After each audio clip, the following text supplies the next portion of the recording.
120 शब्द प्रति minute. Start. प्रिय बच्चों, आपने ज्वार भाटा के बारे में अवश्य सुना होगा। समुद्र का जल प्रतिदिन 2 बार चढ़ता और 2 बार उतरता है। इसलिए चंद्रमा और सूर्य के आकर्षण के कारण बार बार समुद्र के जल में उतार चढ़ाव होता है।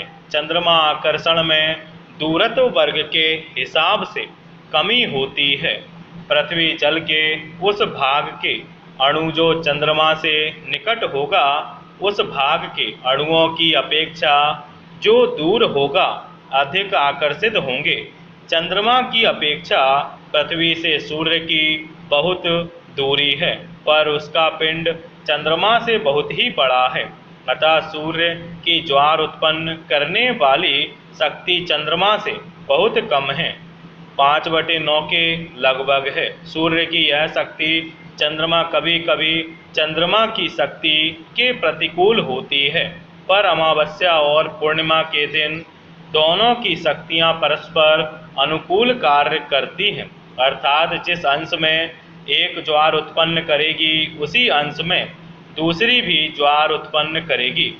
इसी प्रकार जिस अंश में एक भाटा उत्पन्न करेगी, दूसरी भी उसी में भाटा उत्पन्न करेगी। यही कारण है कि अमावस्या और पूर्णिमा को और दिनों की अपेक्षा ज्वार अधिक ऊंची उठती है।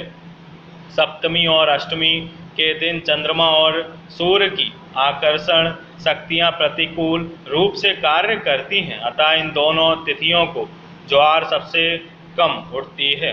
ज्वालामुखी प्रायः बैग से बाहर निकलने वाले पदार्थ भूगर्भ में स्थित प्रचंड अग्नि के द्वारा जलते या पिघलते हैं और संचित भाप के बैग से ऊपर निकलते हैं। ज्वालामुखी पर्वतों से राख, ठोस और पिघली हुई चट्टानें, कीचड़, पानी, धुआं आदि पदार्थ निकलते हैं। पर्वत के मुंह के चारों ओर इन वस्तुओं के जमने के कारण ऊंचा किनारा सा बन जाता है। कहीं कहीं पर प्रधान मुख के अतिरिक्त बहुत से छोटे छोटे मुख भी इधर उधर दूर दूर तक फैले हुए होते हैं। ज्वालामुखी पर्वत प्रायः समुद्रों के निकट होते हैं। प्रशांत महासागर में जापान से लेकर पूर्वीय द्वीप समूह तक अनेक छोटे बड़े ज्वालामुखी पर्वत हैं। इन ज्वालामुखी के संबंध में कहा जाता है कि अकेले जावा जैसे छोटे द्वीप में के 49 टीले हो सकते हैं।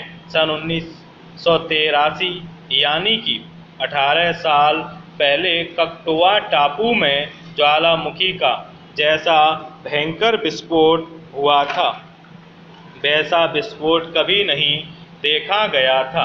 टापू के आसपास प्रायः 40,000 आदमी समुद्र की घोर हलचल से डूबकर मर गए थे।